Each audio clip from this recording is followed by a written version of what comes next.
This is James Luxon. I'm delighted to be joined with Montell Griffin. Montell, how are you, sir? I'm doing fine, man. What's going on? Fantastic. Um, Take me back to the beginning. Do you remember the first day you stepped into a boxing gym and put gloves on? What was that like?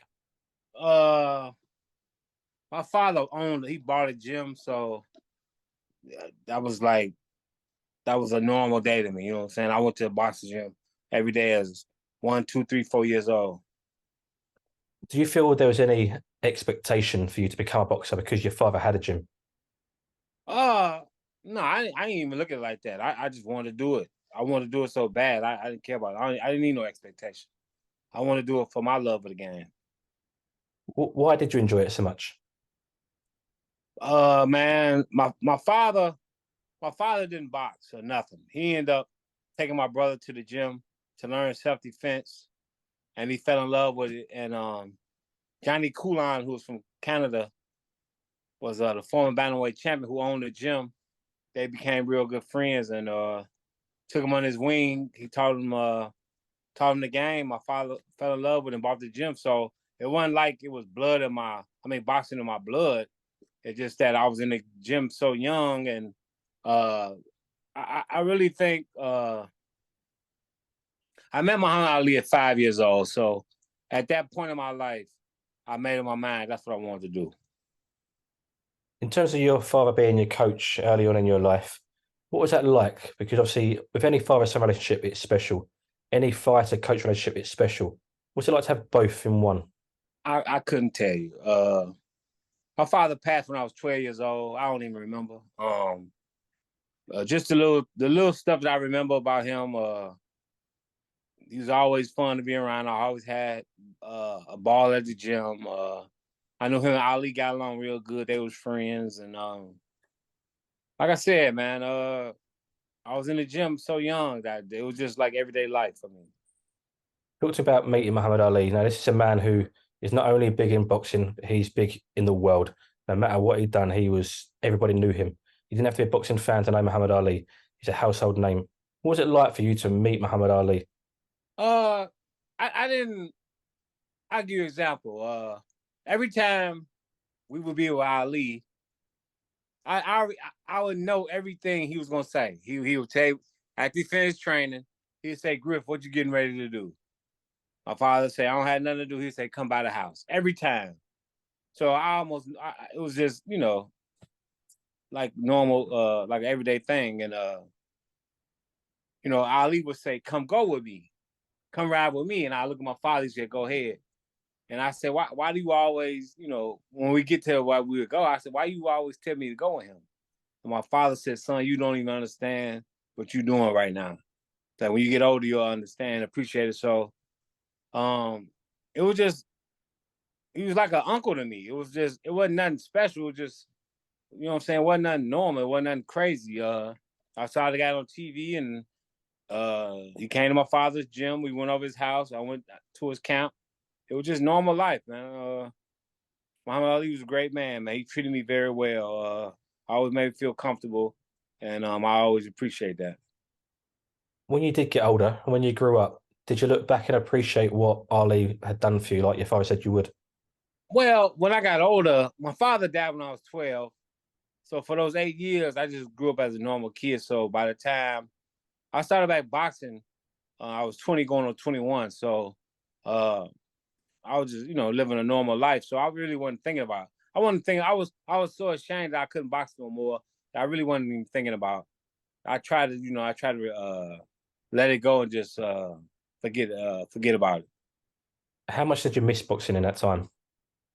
Oh, I was just telling my friends yesterday. I was I I had a great life as a kid. I had a good childhood, but it was just one thing that was killing me on the inside. I couldn't box, so I got into a few street fights, and I kind of probably went a little bit too hard because I was mad because I couldn't box. Did you always want to go back to boxing because of your father's link to the sport, and obviously your father no longer being there? Did you feel that was what was missing and could have brought you a bit closer to him potentially? I mean, of course, my father's name was always gonna come up when it come up to boxing because him getting me involved, and he had one of the most famous gyms in Chicago. He hung out with Muhammad Ali. One of his best fighters knocked out Mike Tyson and Al Evans. So yeah, a little. He was success. He was a little successful, so it was cool and everything. But from like 12 to from 12 to 20, I never really thought about it. My friend, we just talked about this yesterday. My friend had some gloves, and we put some gloves on. We boxed, and it was the basement was full of all my friends. They didn't know a lot of people didn't know I boxed because I was ashamed to tell them. But we put the gloves on, and I beat the shit out of them. Not that I tried to or nothing. And they was like, man, they was like, damn, you can fight. Like, man, you need to be boxing. And I was like, man, maybe so. And like I said, I was still living at home with my mother, so I know as long as I was living with my mother, I couldn't box. So I was 20 years old, and my nephew called me one day. He was in LA, and he said, Uncle, what you doing? I said, nothing. He said, why don't you start like boxing? And I was like, shit, okay. And he said, nah, I'm for real. I'm like, shit, I'm for real. And that's how I made up my mind. That's how I made up my mind to come back to box because my nephew called me. The last question about your dad. Now, I can relate to him. I lost my father when I was 14, and even now to this day, my father's my hero. Do you know what I mean? That person. Sorry to hear that. I know how you feel, so I'm sorry to hear that. For yourself, do you feel pride when you think of your father and his reputation in the sport? Yeah, I mean, my father didn't put up with no shit. He made sure people respected him. He went through a lot in Chicago. Chicago didn't give him nothing, no love and nothing. He, was always against, him against the world. So he was a good guy. I mean, from what I remember, he treated me like a king. He was a great man, man. It took something out of me when he passed away. I ain't never been the same since he died. When you got back into boxing and back into the ring, did it feel like home again? Because it's all you knew from a young age. Yeah, it felt like home because the part about that was I don't remember learning how to box. So I was just doing what I was just doing what I knew, and like I would make moves and do certain things and didn't know how I did it. You know what I'm saying? That was the crazy part. And just like I got to LA in December 90. My first fight was January 90, January of 91. I was off 8 months. I was off 8 years. I trained for 1 month and had a fight. I don't know how I did it. I don't know how I won, but it was just in me. It was just something that I was supposed to do for my life. In terms of your amateur career, fairly short. I think it's around about approximately 40 fights as an amateur. I had 33 amateur fights. 33. There we go. When you look back at the amateur career, do you look on that with any pride? Is there something you can take away from that and say, I'm happy with that? I mean, of course. I mean, I dominated amateur boxing. I came in, I had my first fight January 90. January 91, I was number one in the nation. My next fight, I beat the world. After I won the U.S. championships, I had 21 amateur fights. I was number one in the United States with 21 fights. My 22nd fight, I beat the world champion in Moscow, in his hometown. Then I came back. I won. I won the Canada Cup. Then I came back. I made the Olympic team, and I beat the gold medalists, but I don't have a gold medal to show for it. So hell yeah! I mean, what I did in a year and a half was I know Deontay Wilder and George Foreman made the Olympic team with only 20, 30 fights, but I mean they was punches, they was heavyweights. Man, what I did was all skill. I'm 5'7". Everybody I fought was taller than me. I showed mad skills. Nobody could hit me. I jabbed all my opponents. So hell yeah, for 33 fights, man, I did a hell of a thing. In terms of the Olympics, a lot of times in boxing, the word robbery gets thrown around. With your final Olympic fight, it still baffles me to see that some of your scoring punches were given to your opponent that night. What went through your head? Man, I just my lawyer was calling me every day when I was in Barcelona, and he said they are calling me every day about making a movie about your life. He said, just keep winning. So I'm like, cool. I wasn't worried about it. I was too dumb to be nervous. I had been to the gym my whole life, so I knew I could win. I knew I could beat these guys, and I out jab twisted my I cut his eye open. He had a 2-inch gash over his eye. He was bleeding like a pig. What amateur fight do you know that they don't stop with a guy bleeding? So I was just set up, and it was just meant to be. It just wasn't meant to be for me. I mean, no matter what, I just can't catch a break. Do you have any bitterness towards any of your career? Yeah, at 53 now, yeah. Since I put up with a lot of stuff for years, and when I just never got no respect or no love, or whatever. Yeah, I'm better as hell now. I mean, I'm 53 years old. I'm at the time of my life where, what I'm saying, I'm going downhill from here. I could die tomorrow, who knows? But yeah, I'm bitter as hell because I never got the love I should have got. I beat two of the greatest fighters in history. Absolutely. Well, I come on to that now. James Toney, you beat him twice. 10 fights apart between the two fights. I think you was your 14th fight when you fought James Toney the first time.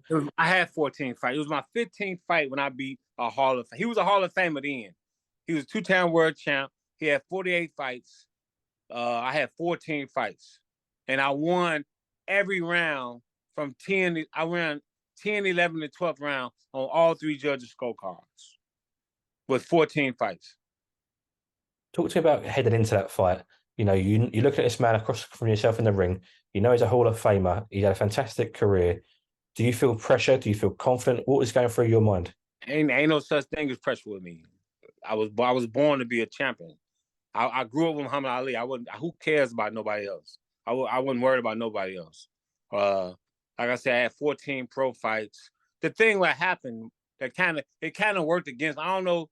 We talked about a week ago in Atlantic City, but I never really talked to him. But the worst thing the worst thing ever happened was after the Olympics when I was an amateur, he brought me up to Michigan and he was supposed to be my manager, and we sparred.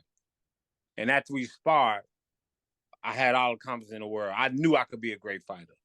So that was in '92. So when they called me 3 years later, I knew I had got better. I knew he didn't get no better. So that's why I took the fight. So it kind of worked against him a little bit. One question I always ask all fighters and ex-fighters: what is Montell Griffin's mindset and mentality like as a fighter? What is what? What is your mindset and mentality like as a? Like I said, I'm just relaxed. I mean, boxing is like walking to the park. I was born to box. I was born to be a star. I was in the gym young where all my skills was polished. I grew up with the greatest man that ever walked the earth. I was with him every day. I went to camp with him twice. I was with him for 2 months every day. You know what I'm saying? So all that helped me.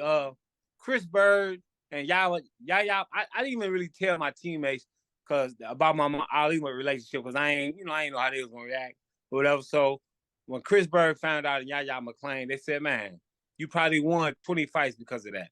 And at the time, I didn't understand, but now I know. I know that being around Muhammad Ali helped me be the fighter and person I am. We mentioned because he gave me being around not to cut you off, but being around him gave me so much confidence. Absolutely, and like you said, you learn from being around them, and especially at a young age, you just pick things up naturally. Yeah, just being around him. I never saw this man turn down an autograph or a picture ever. I've had fighters turn me down, but I've never seen Muhammad Ali turn down nobody. He's the greatest man that ever walked this earth. Just to touch on that, what was he like outside of the ring, outside of camp, and outside of boxing? What you saw on camera, I mean, he wasn't as probably amped up, but he was always telling jokes, always laughing, always, it was just fun. I mean, they would just sit around, 4 or 5 guys just sitting around and talk. And I was 7, 8, 5, 6, 7 years old, 8, 9 years old, listening in, taking it in, and okay, I'll just give you an example. I'm 7 years old, and Larry Holmes, Tony Tubbs, Jimmy Ellis, and Muhammad Ali is in the gym together. I couldn't do nothing but be great. That's what I was around when I was 6, 7 years old. Tony Tubbs was my roommate. I was around Tony Tubbs, you know what I'm saying, for months at a time. So it was just, like I said, it was just meant to be, man. Just I got thrown off track and I had to do it a different way. Absolutely. We mentioned the James Toney fights. There were 10 fights apart. Only really back to back. 95 and 96, I think you fought James Toney. So he was very active at that period of your career. How important was activity for you, especially as these days we don't see many fighters stay active? Well, my first year I had 10 fights, so that was pretty good. But I think Riddick Bowe had like 13 years. I think Riddick Bowe had 13 his first year. So I did okay, but I didn't do as good as he did. But uh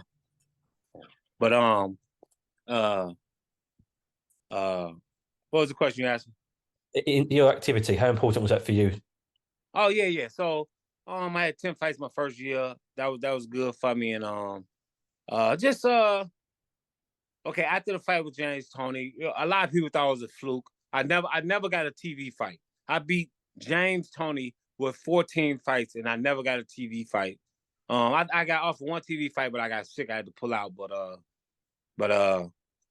so it was like, even though we fought a year apart, it was like 2 years because we fought this January '95 and December '96. So it was like 2 years. So those 10 years, those 10 fights, and I didn't fight no great guys, but after I beat him, I mean, first of all, like I said, I was meant to be a star. I was meant to be great. So it was gonna happen regardless. If I got back in the boxing, I was gonna be great. Even though I was gonna be good, because I ain't gonna say I was a great fighter, because I didn't go. Things didn't work out the way I wanted. I think I underachieved.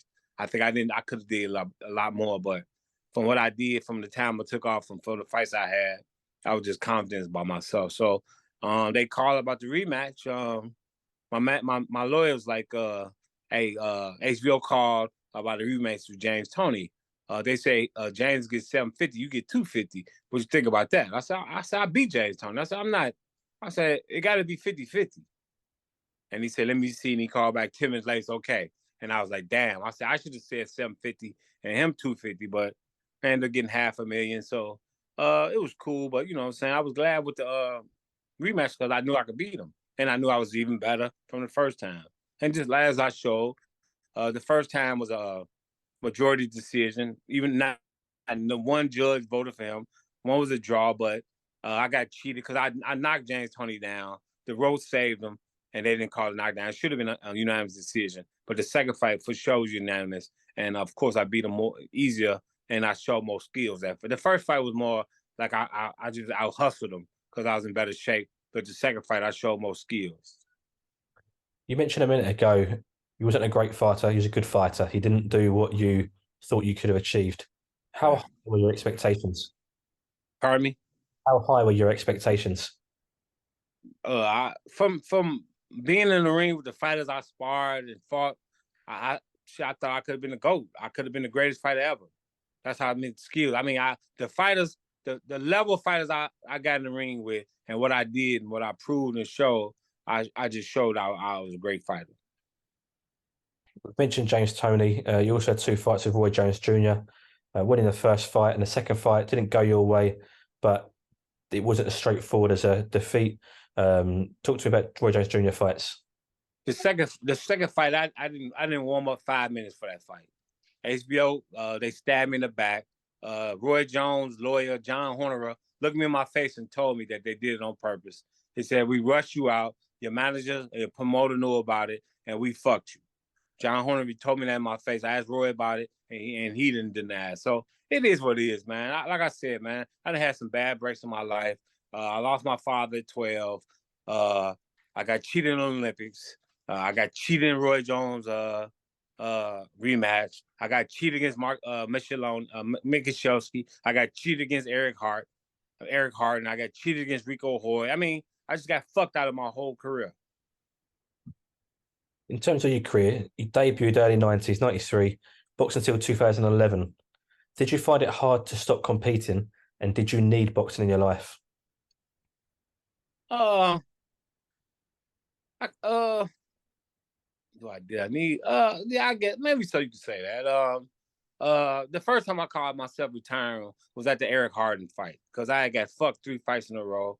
The second Roy Jones fight, the Mickey Shesky fight, Joe Cortez stopped the fight for no fucking reason. I'm winning on every scorecard, and then the Eric Harden fight. So I called myself retiring. So I guess you could say I needed boxing at the time, but I came back and even my last fight, I dominated the kid. I looked good. It was an ESPN. I didn't fight on ESPN, but it was an ESPN fight. And all the guys were like, man, you look good as hell, man. No reason for you to stop. But I never got no good offers, so I kept going. Last question. I stopped fighting. Last question from me. You mentioned earlier you got a bit of business towards boxing and towards your career and what happened to you in your career. But today you've made some investments. You look healthy. Are you happy? As far as my life, I'm cool. I'm happy. For I know a lot of guys that way off worse than I am. You know what I'm saying? That boxed and suffered from brain damage and maybe didn't. You know what I'm saying? I'm cool. I got, you know what I'm saying, some investments, and I try to do right with my money. So I'm cool with that part. As far as am I happy? I'm happy, but I'm bitter because, like I said, I don't never get the respect I think I deserve. I never got my whole career, and the things I did, like I tell people, I did Superman shit, but I got mostly treated like Clark Kent, and that sums it up right there. Definitely. Montell, just finally, I know you got a book out. Plug that. Tell us where you can get the book from. Oh, my book is called The Ice Life, and the link is theicelifebook.com. Theicelifebook.com, and all one word. That's the link. It's a story about a kid who made a second chance for himself. I didn't have the greatest life. I'm not the greatest fighter, but I did things that people could just dream of. I did, just like you. Okay, I'm gonna break it down for you. Like I made a post yesterday on Facebook. Yeah, I'm gonna break it down for you like this. I made the Olympic team with 30 amateur fights. I turned pro. I beat James Toney with 14 pro fights. When I fought Roy Jones, I only fought 6 years. And most people fight amateur 6 years before they even turn pro. So I'm just showing people, just trying to break it down what I did so people can understand and realize it. Because I just put it like this. There's a lot of superstars in Chicago, a lot of guys that people love and look up to. I've did much more than them. My resume is much more than theirs. And I could walk around this street anywhere and nobody know who I am. You know what I'm saying? I mean, people know who Montell Griffin is, but they can't put it on my face. So, I mean, so basically they don't know me. So, I mean, that's what I deal with my whole life. So it is what it is, man. Like I said, I beat two Hall of Famers. I'm an Olympian. And I beat other great fighters. I beat Derek Harmon, Ray Lathan, guys fought for the world title. I beat Eric Harden. I got robbed. So, man, I had a hell of a career. You know what I'm saying? Being off 8 years, I showed people how great I was. But, you know what I'm saying? I never know what the real Montell Griffin career would have been like because those 8 years killed me. Absolutely. And Montell, there are people out there who do appreciate you and appreciate what you've done. I'm one of them. I appreciate your time today. Thank you very much. It's been a pleasure. My man, thank you very much. Thank Respect. you.